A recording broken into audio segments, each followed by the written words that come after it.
una región que también va a tener una energía asociada. Sin embargo, esa energía pues va a estar relacionada con, bueno, más bien ambas energías, tanto la de volumen y la de superficie, la de interfase, van a estar relacionados con el radio de la esfera. ¿Qué va a afectar el radio de la esfera? Pues va a afectar primero que nada el volumen del sólido, ¿sale? Con esta relación, 4 tercios de pi por r al cubo, va a estar afectando también al área interfacial, con la razón siguiente, 4pi por r cuadrada. Y al momento de que, pues bueno, tenemos una diferencia de energías desde un estado líquido a un estado sólido, necesitamos que esa energía pues sea cada vez más negativa para indicar que nos encontramos pues en una región al final, después de la transformación, pues de baja energía, como es en el punto G2. ¿Y qué va a pasar? Que ambas factores, tanto el de volumen como el de energía interfacial, pues aportan de una forma distinta un delta G positivo o negativo que van a propiciar que una fase o sea estable o simplemente no sea estable. ¿Qué pasa con la energía intrafacial? Perdón, con la energía de volumen, el primer término y el negativo. Pues aporta, cada vez que el radio se incrementa, pues en algún momento al llegar a un punto crítico, empieza a aportar de una forma negativa un incremento de energía, haciendo más estable pues al sistema o al sólido más bien que se está formando. Caso contrario, ¿qué sucede con la energía interfacial? Pues bueno, la energía interfacial contribuye con un factor positivo y más bien cuando estamos o cuando tenemos un sólido que es menor al crítico, entonces este factor en magnitud, todo el término positivo, pues va a ser mucho mayor en comparación con el primer término negativo, de tal forma que la resultante o el delta de energía, el total, pues va a ser en una componente o en un sentido positivo y por lo tanto, pues abajo de un radio crítico, un sólido o un núcleo, pues no va a poder ser estable. Explicábamos el día de ayer estas tres gráficas, ¿sale? Una gráfica asociada, la que se encuentra en verde, asociada a la energía de volumen, observando que conforme se incrementa el radio de la esfera, esa energía pues cada vez va siendo más negativa, ¿sale? ¿Qué pasa con la energía intrafacial? Al contrario, al tener una componente positiva o al ser un factor positivo, al momento de que el radio se va incrementando, pues va aportando de una forma positiva al delta G, al total, digamos, de la transformación. Cuando estamos sumando cada punto de cada gráfica entre la de volumen y la interfacial, pues tenemos esta gráfica que, bueno, inicialmente se encontraba en rojo, ya la rayé el día de ayer. Por aquí se ve en el fondo.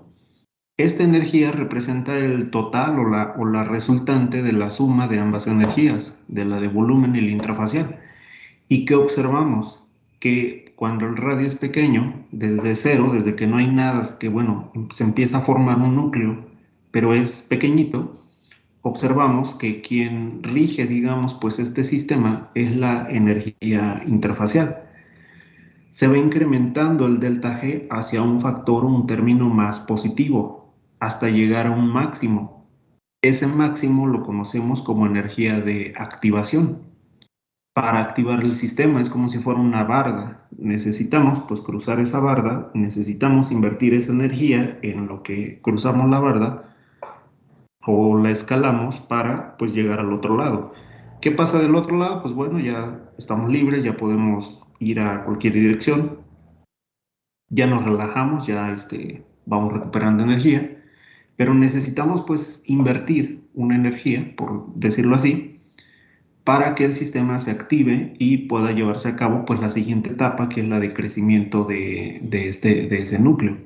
¿Sale? A partir de este punto de la energía de activación, la componente de energía de volumen empieza a tener una mayor magnitud porque el factor, recuerden, es R cúbica en comparación con R cuadrada, que es la de la energía interfacial.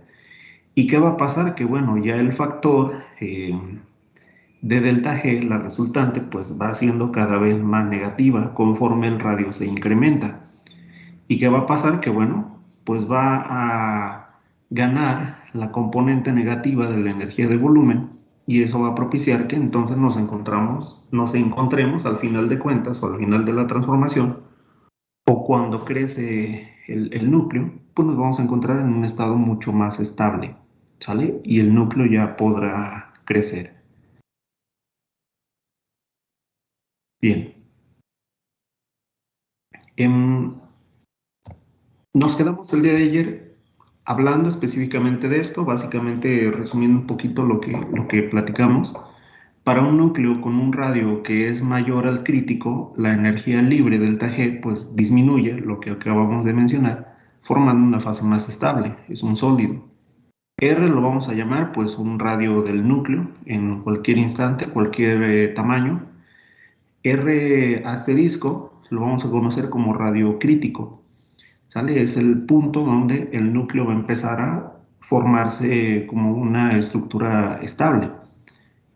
Y bueno, siempre que sucede esta condición, cuando R es mayor a la crítica, se va a favorecer la estabilidad de la nueva fase.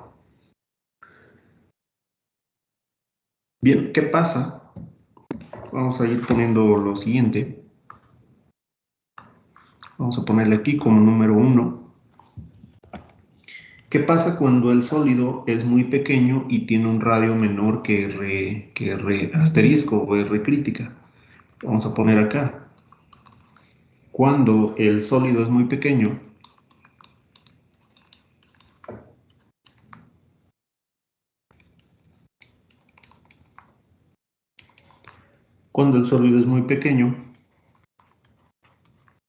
menor que R crítica, o bueno, más bien cuando se cumple la condición de que R es menor a la R crítica,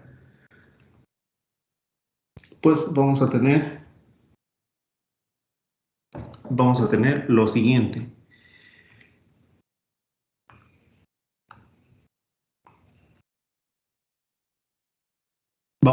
Vamos a indicar aquí que, bueno, esto propicia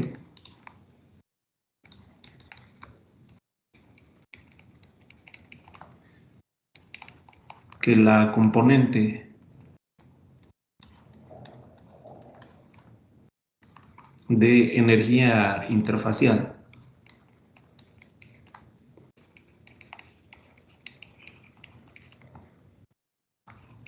sea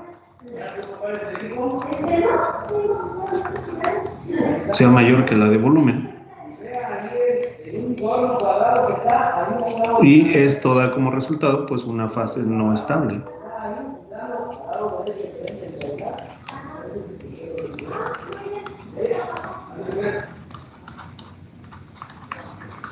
Y esto da como resultado una fase no estable.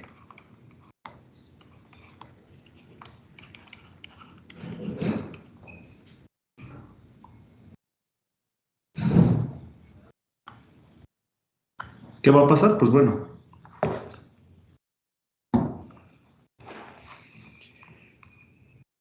cuando el sólido es muy pequeño, cuando R es menor a R crítico, esto propicia que la componente de energía interfacial sea mayor que la de volumen. Esto da como resultado que tengamos pues una fase no estable. Y bueno, vamos a poner aquí como la nota el sólido en lugar de crecer.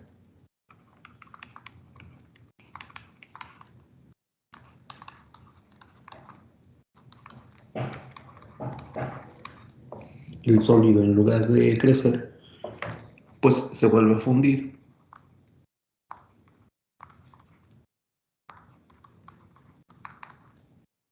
O bueno, transforma a un estado líquido para reducir la energía libre.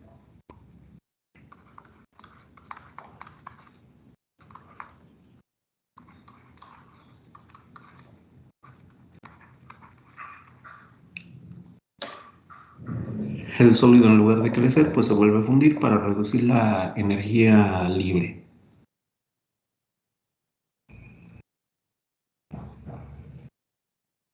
¿Sale? Entonces, básicamente, ¿qué sucede? Pues bueno, si tenemos un pequeño núcleo muy reducido, cuando su tamaño es menor al crítico, ¿qué va a pasar? Pues observen la gráfica.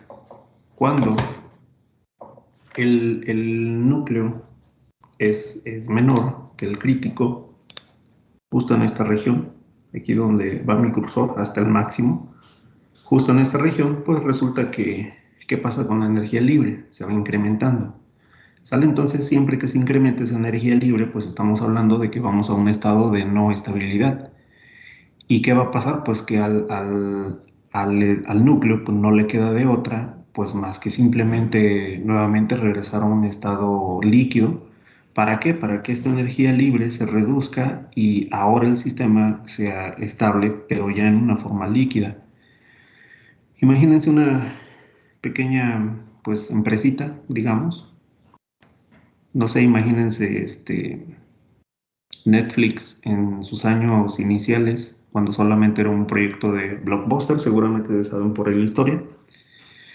Blockbuster, pues en su momento, en los años 90, un monstruo de video o de renta de video. ¿Qué pasaba con Netflix? Pues bueno, una pequeña empresa que, pues bueno, ¿qué sucede? Que pues, quiere empezar a crecer, pero no tiene a lo mejor el suficiente recurso, ¿no? No tiene la energía suficiente como para ser estable.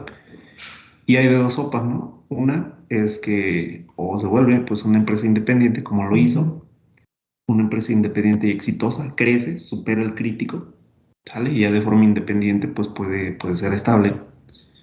Pero, ¿qué otra situación pudo haber pasado? Pues simplemente Blockbuster lo absorbe y simplemente pues ya no crece, ¿no? Se queda dentro del mismo sistema. Básicamente, ¿no? Sería como una analogía.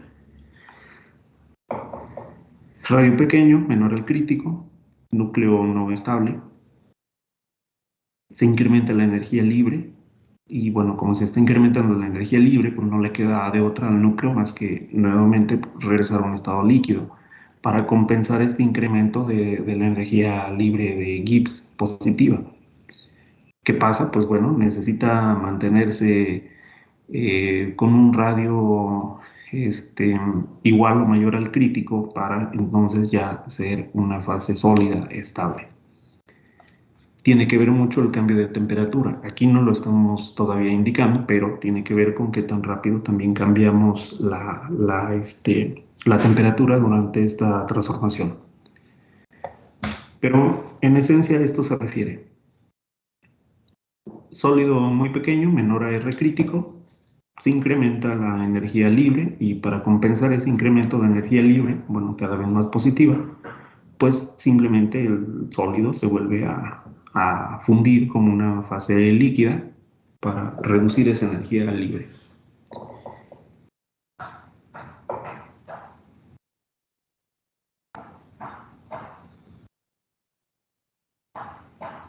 Bien, me dicen cuándo podemos cambiar. Profe, yo tengo una duda. Te escucho, dime. Pues, comenta que la energía de activación Ajá, primero sube al delta G positivo y sí. baja para tener una mayor estabilidad. Ujú. ¿Llegará un punto en el que vuelva a subir? Puede ser, pero ya necesitas alterar nuevamente tu sistema. ¿A qué me refiero? Necesitas otras condiciones externas. Hago la grafiquita nuevamente para tener pues una imagen limpia. Aquí vamos a tener a G y bueno, dibujo nuevamente esta gráfica de cambio de energía. ¿Sale? Primero nos vamos a encontrar en un estado estable, vamos a decirlo, G1. Aquí vamos a cambiar condiciones. Digo, todo surge a partir de la concepción de que si hay cambio de temperatura, si hay cambio de presión, pues bueno, también cambiarán las condiciones de un sistema. Si no hay cambio de temperatura ni cambio de presión o alguna otra condición adicional, pues no vamos a propiciar ningún tipo de transformación. Forzosamente en este punto, a través de un enfriamiento o de un calentamiento, por ejemplo, ¿qué sucede? Pues nosotros incrementamos la temperatura o reducimos la temperatura, lo que va a cambiar pues las condiciones internas también de energía libre de un sistema. ¿Cómo? Pues por ahí teníamos la ecuación de delta G era igual a delta H, la energía interna de un sistema, un cambio de energía interno, menos temperatura por delta S, la entropía. A final de cuentas, ¿quién va a afectar? Este es uno de los principales factores, ¿no? La temperatura. Y la temperatura lo vamos a tener en consideración de si realizamos pues un calentamiento o un enfriamiento. ¿A qué voy con esto? Pues bueno, necesitamos alterar condiciones de temperatura o de presión en este punto, ¿sale? El sistema pues va a cambiar su energía libre. En primera instancia, pues una energía positiva, porque el sistema se resiste a ese cambio.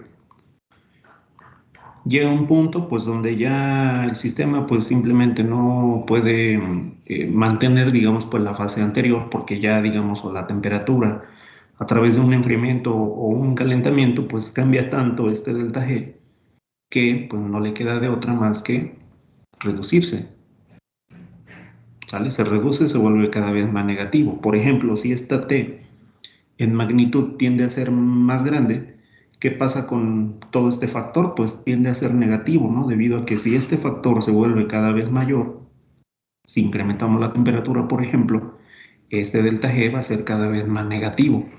¿Y qué va a pasar con la gráfica? Pues vamos a llegar a este otro punto que es el G2. ¿Sale? Hasta ahí no hay ningún problema en lo que hemos visto. La pregunta de su compañera es, ok, ya estoy aquí en un estado estable.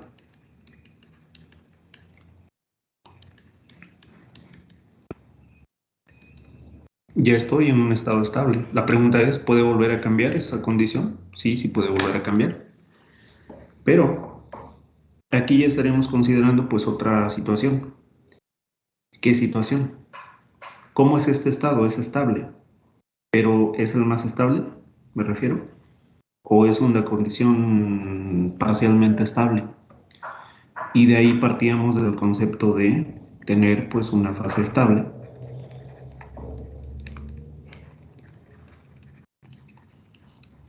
Y partimos del concepto de tener pues una fase metaestable.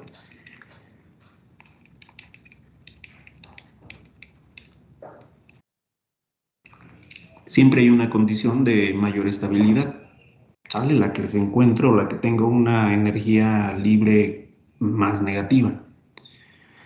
Una fase metaestable puede ser una fase transitoria, digamos, o sea, no es la más estable, pero en ese momento tiene cierta estabilidad. Y aquí, en el punto G2, puede ser que cambiemos nuevamente condiciones de presión y que cambiemos nuevamente condiciones de temperatura.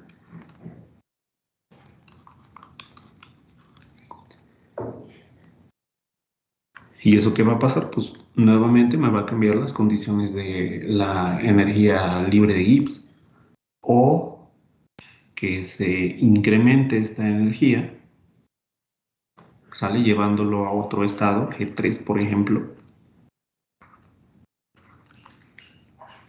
o puede ser que en el sistema exista una condición todavía más estable, haciendo, bueno, esto lo pongo, ahorita lo acomodo. O a lo mejor tenemos otra condición donde vamos a tener una ligera energía de activación, pero a lo mejor hay una condición todavía menor. A lo mejor hay una condición G4, ¿no? Por aquí. Pero después de este punto, justo entre G1 y G2, aquí es donde nosotros decimos, ¿sabes qué? Pues tengo una fase alfa que reacciona o transforma a una fase beta, acá. ¿Sale? Ahí termina la reacción. Ahora, ¿qué sucede con beta? ¿Se regresa a hacer una fase alfa? O puede ser que beta forme una fase distinta, a lo mejor una fase beta prima. ¿Qué sucede? Pueden ser estos dos caminos, ¿sale? Entonces, pero justo en el punto BG2 es donde nosotros decimos, ahí termina la reacción y sí puede ocurrir algo adicional, pero lo tomamos ahora como otro sistema, por decirlo así.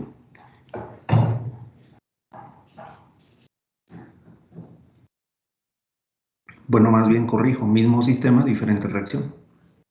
¿Sale? Pero sí puede ocurrir eso que mencionas. Ok, profe. Muchas gracias. Déjame terminar de anotar. Sí, muy bien. Era aquí, ¿verdad? No, me refiero a lo que acaba de escribir. Okay. Sí. Gracias. Sí, de nada. Es, bueno, complementando, ¿no? Y en lo que terminan de anotar. Por ejemplo, pues un acero de bajo carbono.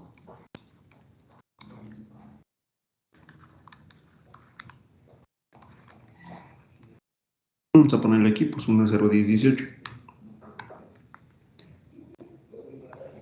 Sucede lo siguiente. Bueno, no tengo ahorita un diagrama de equilibrio de hierro-carburo de hierro.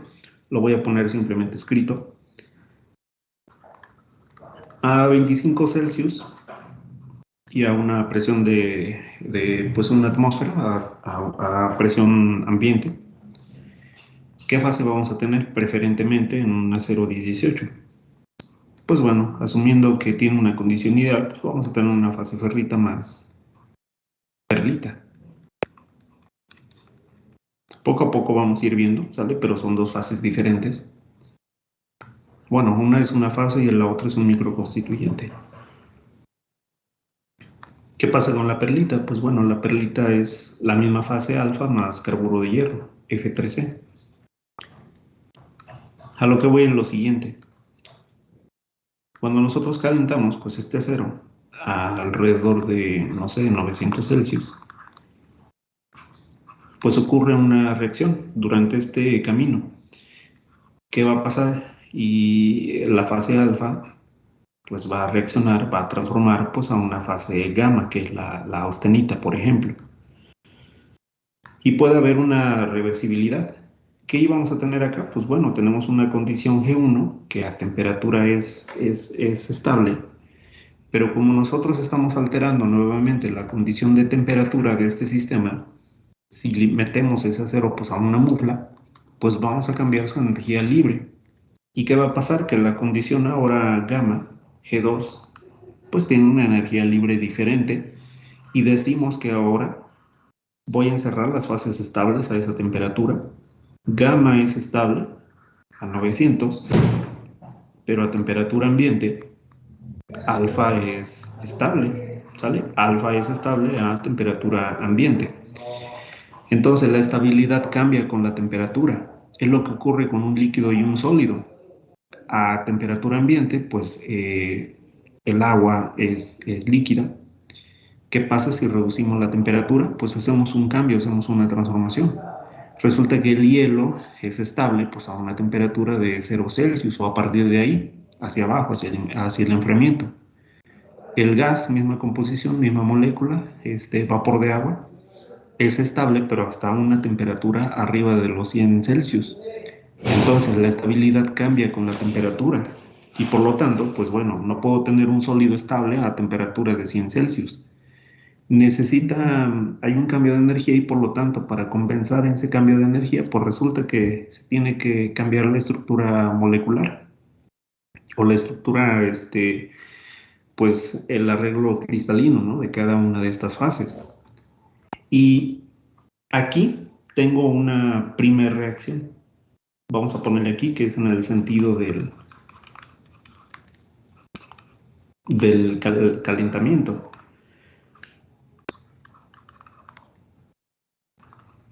¿Sale? Ahí ya terminé mi reacción. Ya lo calenté y mantengo mi acero en la mufla, 900 Celsius. Gamma es estable, austenita. Y ya terminé mi sube y baja, ¿no? Por decirlo así. O mi montaña rusa.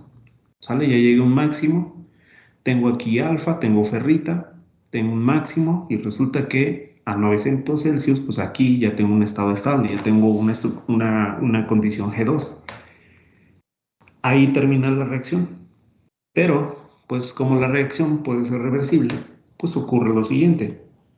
Bueno, vamos a ponerle aquí 1, y de ese 1 se va a derivar lo siguiente. Una reacción reversible donde tenga yo gamma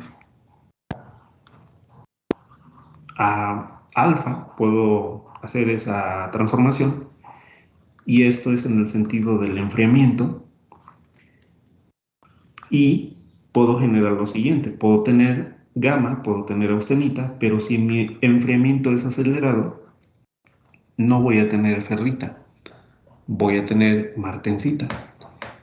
Sí voy a tener un enfriamiento, pero este va a ser acelerado.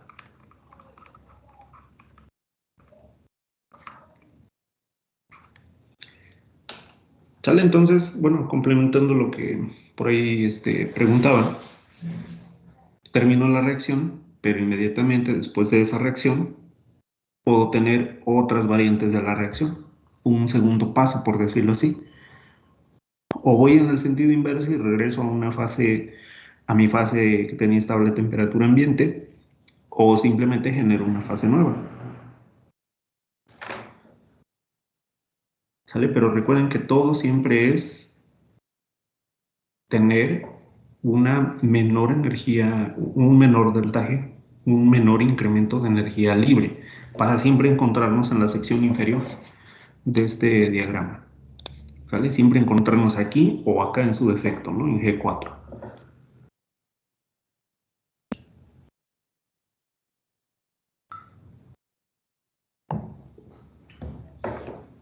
Bien, me dicen si podemos cambiar.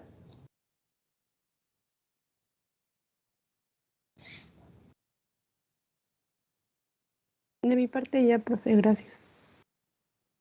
De nada.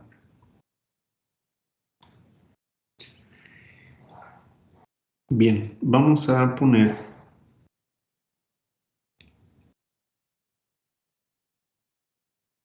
lo siguiente.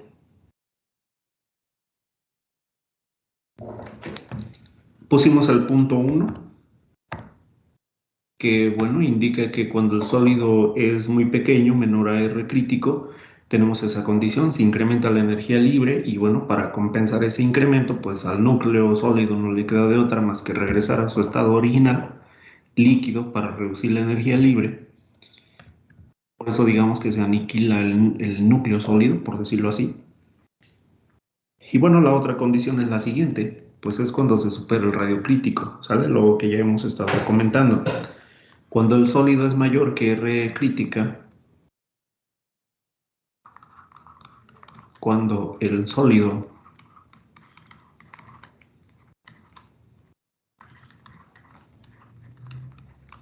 es mayor que R crítica, pues vamos a tener la siguiente consideración. El crecimiento adicional del sólido hace que la energía total del sistema se reduzca.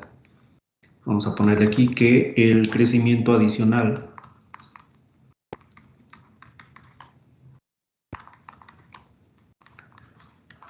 del sólido hace que la energía total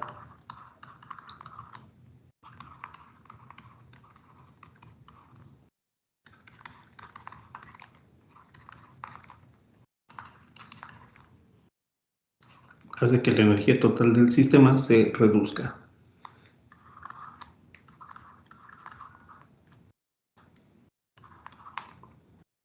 Y bueno, vamos a tener un sólido estable.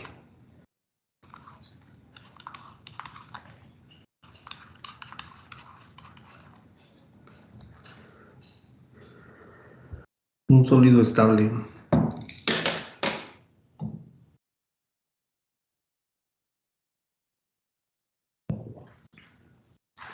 ¿Han jugado Pokémon Go?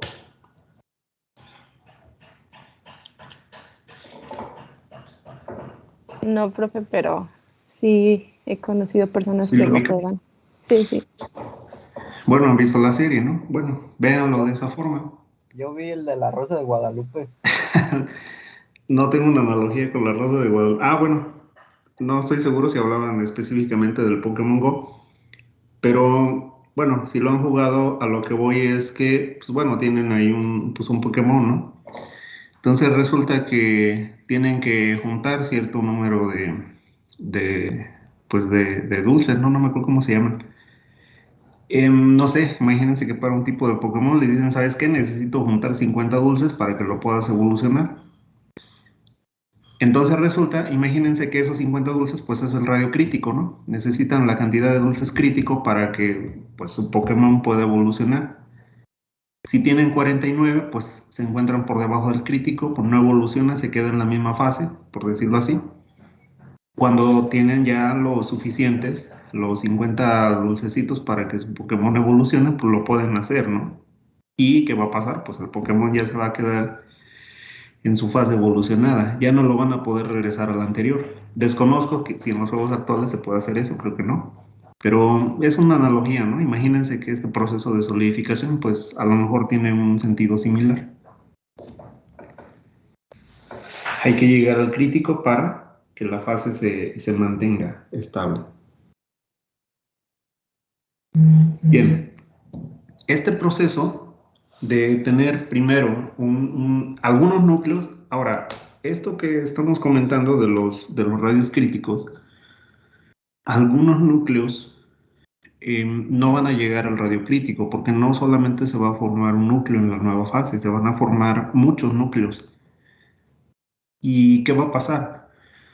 Que no todos los núcleos van a llegar a un radio crítico, sino que algunos se van a empezar pues a aniquilar y van a mantenerse en la fase líquida. Algunos otros núcleos se van a poder crecer, van a poder tener una energía cada vez más negativa, van a crecer y va a propiciarse una siguiente etapa, una etapa que es la de crecimiento. Y bueno, entonces es un juego básicamente decimos, o bueno, dicen más bien, quienes se dedican a la parte de la biología, ¿no? Ahora sí que la supervivencia del más apto en el término evolutivo. Entonces, aquellas especies que se encuentran más preparadas, por decirlo así, pues son quienes van a sobrevivir. Aquellas especies que no están preparadas, pues bueno, están condenadas a pues extinguirse, ¿no? Aquí no es que se extinga la fase, sino que regresa pues a estado anterior, su estado inicial. Pero es una competición a final de cuentas. Núcleos que quieren ser sólidos, pero algunos otros que ya están más grandes, porque el proceso no es que todos los núcleos tengan en algún momento el mismo tamaño, sino que hay núcleos que van a, valga la redundancia, van a nuclear antes que otros, van a adquirir un mayor tamaño y van a empezar a aniquilar a los demás. Entonces es un proceso muy dinámico también, por decirlo así, pero todo este proceso en el paso número 1 y número 2, pues se refiere a la etapa de nucleación.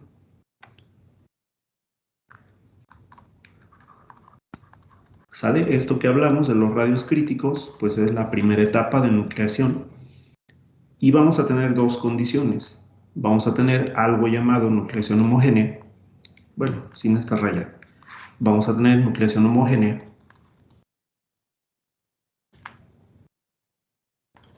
Y vamos a tener nucleación heterogénea.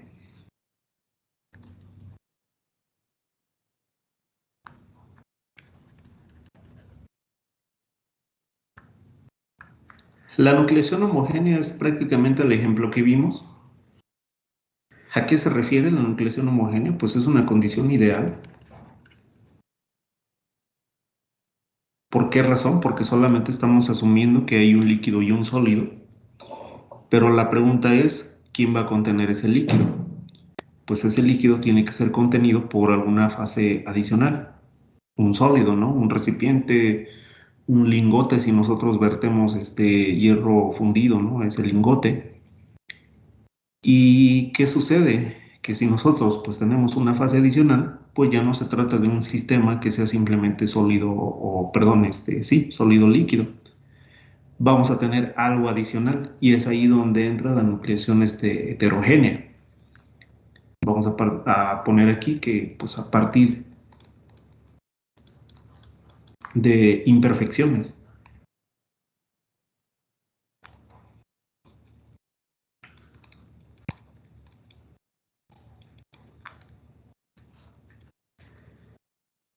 Y resulta, y aprovechando quizá la vuelta de que en unos minutitos nos toca cinética, pues se supone que yo ya voy a tener en nucleación heterogénea pues una pared, algo que contiene a ese líquido,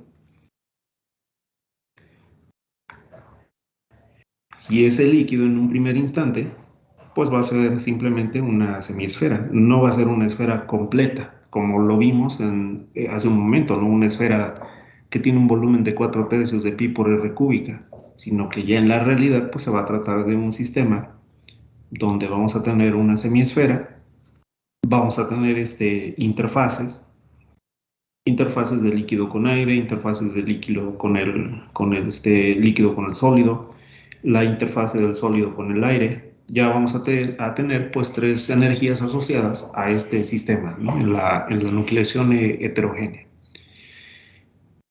Pero bueno, vamos a ir por partes. Primero vamos a calcular radio crítico y energía de activación, y después pasamos a la nucleación heterogénea. Todo esto es muy importante para entender la cinética de nucleación, perdón, de transformación.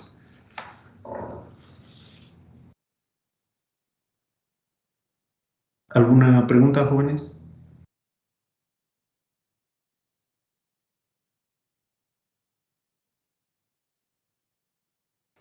No, profe. No, profe. Bien, ahora sí, entonces cambio de chip. Denme unos minutitos, voy rápido al laboratorio a ver unos alumnos. No me tardo, 5 minutitos y ahorita nos vemos en la otra clase, ¿sale? De acuerdo, profesor. Gracias. Cambiamos de sesión. A los demás, quienes no toman cinética conmigo, pues nos vemos mañana.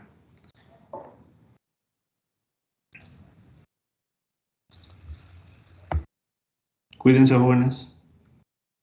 Dale, profe, ahorita nos vemos. Dale, pues. Adiós. Profe. Dime, ¿te escucho? No, nada. Ah, ok. Nos despedimos entonces. Adiós.